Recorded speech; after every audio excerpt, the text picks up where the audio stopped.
में जो बात रखी जा रही है आप उसे एकाग्रता से सुनेंगे। भगवान श्री राम का चरित्र मर्यादा पुरुषोत्तम के रूप में प्रसिद्ध है। गोस्वामी जी के ग्रंथ में श्री राम की मर्यादाओं का वर्णन किया गया है। अब एक बहुत बड़ी विलक्षण समस्या यह है कि मर्यादा की दृष्टि से महाराज श्री जनक की प्रतिज्ञा यह है कि शंकर जी के प्रख्यात धनुष को जो तोड़ेगा उसी का वर्ण मेरी कन्या करेगी। और इस दृष्टि से यदि देखें तो धनुष तो टूटने के पहले ही भगवान श्री राम यदि जनक नंदिनी की ओर आकृष्ट होते हैं तो भी कुछ विचित्र सा लगता है। और उस विचित्रता का अनुभव स्वयं भगवान राम ने भी किया। भगवान राम ने जब श्री सीता जी के सौंदर्य को देखा तो उनको ऐसा लगा कि जैसे आज मैं कुछ अपनी मर्यादाओं से हटा हुआ सा प्रतीत हो रहा। और उन्होंने लक्ष्मण से प्रश्न किया कि आज तक इस मनस्थिति का अनुभव मैंने नहीं किया था जैसा आज कर रहा हूं। और फिर श्री सीता जी के सामने भी यही प्रश्न है कि धनुष टूटने के पहले ही अगर भगवान श्री राम के प्रति उनके मन में अनुराग का वर्णन किया गया तो अब बहुत स्थूल दृष्टि से देखें तो ऐसा लगता है कि ये तो कुछ मर्यादा का अतिक्रमण है। किंतु उसे गोस्वामी जी ने जिस रूप में प्रस्तुत किया है वो तो बड़ा ही अद्भुत है, दिव्य। और वो ये है कि मर्यादा भी जीवन का एक पक्ष है, लेकिन मर्यादा का अर्थ साधारणतया व्यक्ति जैसा मान बैठा है कर अंतरिक मानस में मर्यादा का वह अर्थ नहीं। और उसको इस दृष्टि से विचार करके देखिए कि जैसे धर्म की एक मर्यादा होती है उसी प्रकार से प्रेम की कोई मर्यादा है कि नहीं। यो इस दृष्टि से विचार करके देखें ये जो व्याकरण शास्त्र है एक प्रकार से शब्द को मर्यादित करता है तो वो व्यक्ति को बताता है कि कौन सा शब्द शुद्ध है, कौन सा अशुद्ध है, किस वाक्य को कैसे बोले तो वो शुद्ध है नहीं तो अशुद्ध है। तो व्याकरण शास्त्र मानो शब्द को मर्यादा देता है और उसी के द्वारा सारे शास्त्रों का ग्रंथों का हम अध्ययन करते हैं। किंतु यह व्याकरण शास्त्र की मर्यादा क्या ऐसी है कि उसका उल्लंघन कभी नहीं होता, यह नहीं होना चाहिए? और इसका उत्तर आपको यही तो मिलेगा कि जब आप अपने नन्हे बच्चे से बात करते हैं जिसको न तो व्याकरण का ज्ञान है न उसको शब्द रचना का ज्ञान है, और वह जब तोतली भाषा में कोई शब्द कहता है, कोई वाक्य कहता है, तो क्या मर्यादा का पक्ष यही है कि व्याकरण का अध्यापक या व्याकरण का ज्ञान रखने वाला उस बच्चे को डांटने फटकारने लगे कि तू इतना अशुद्ध वाक्य बोल रहा है? अगर वो ऐसा करता है तो भैया होगा पर पिता तो नहीं है। वो व्याकरण भी है, पिता भी है।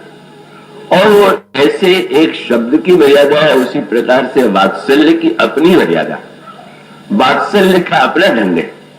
और इसीलिए भगवान राम का वो वाक्य तो श्री रामचरितमानस में ही, क्योंकि अगर कोई बड़ा व्यक्ति उसके मुंह से आप ऐसा शब्द चुने सुने जो लगे कि उच्चारण में तो ये अशुद्ध है तो आपको शायद हंसी आवे, हंसी को आप रोक लें। पर बच्चा जब पुतला करके बोलता है तो उसका विलक्षण आनंद ये है कि न केवल माता पिता प्रसन्न होते हैं बल्कि उस बच्चे से बात करने के लिए स्वयं भी पुतलाने लगते हैं। जैसे बच्चा शब्द बोल रहा है, माँ भी कभी कभी आनंद लेने के लिए जब वो पुतलाने का अभिनय करती है, पिता उस समय उसी भाषा में उससे बात करने लगता है। तो यह व्याकरण की मर्यादा के अनुकूल भले ही न, पर वात्सल्य और प्रेम की जो विलक्षण रसानुभूति है कहो तो उसके बिना संभव ही नहीं। और इसी में भगवान राम कहते हैं जो बालक कह तो तरी बाता, तो सुनहि मुदित मन पितु अनुमात। और इस दृष्टि से विचार करके देखें तो ठीक है, धर्म की एक मर्यादा है और वह मर्यादा, उसकी मर्यादा का अभिप्राय यह है कि कश्यप सीता जी एक पुत्री है और महाराज जनक ने यदि प्रतिज्ञा की है तो उस प्रतिज्ञा के पालन के बाद मानो मर्यादा का स्वरूप तो ये हुआ कि वो धनुष कोई भी क्यों न तोड़ दे, वह जयमाल उनको तो उसी के गले में डालना है। और यदि धनुष तोड़ने के बाद वे गले में जयमाल डाले तो ऐसा लगेगा कि मर्यादा का एक स्वरूप है।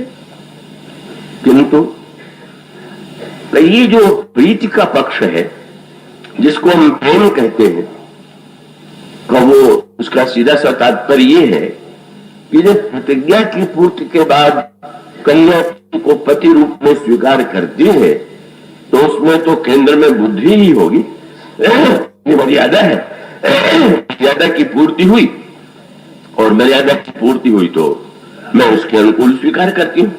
और ये भी होता ही है कि उसके पश्चात प्रारंभ में मर्यादा के माध्यम से, बुद्धि के माध्यम से विवाह संपन्न हुआ और उसके बाद दोनों निकट रहते रहते दोनों के हृदय में परस्पर अनुराग भी उत्पन्न होता है, स्नेह भी उत्पन्न हो जाता है। पर ये जो स्नेह है, कैसे हम बुद्धि के माध्यम से जीवन में आया हुआ अनुराग ही कहेंगे, इसे हम सहज स्नेह की संज्ञा नहीं दे सकते।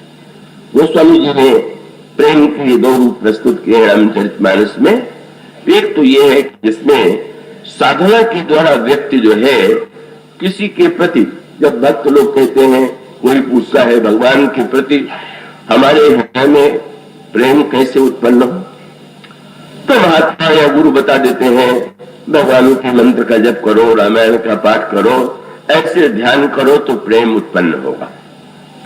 लक्ष्मण जी ने एक दिन भगवान राम से पूछ दिया, महाराज आज आप ऐसी कृपा करके ऐसा उपदेश दीजिए कि हम सब कुछ छोड़ करके आपके चरणों में प्रेम करने लगे। प्रभु मन ही मन बड़े हंसे। लक्ष्मण ये कहें कि सब कुछ छोड़ करके आपके चरणों में प्रेम करने लगे, विचित्र सा प्रतीत होता है। क्या अभी लक्ष्मण को कुछ छोड़ना बाकी है क्या? कहो तो संसार की कोई ऐसी वस्तु ही नहीं है कि जिसको उन्होंने छोड़ न दिया।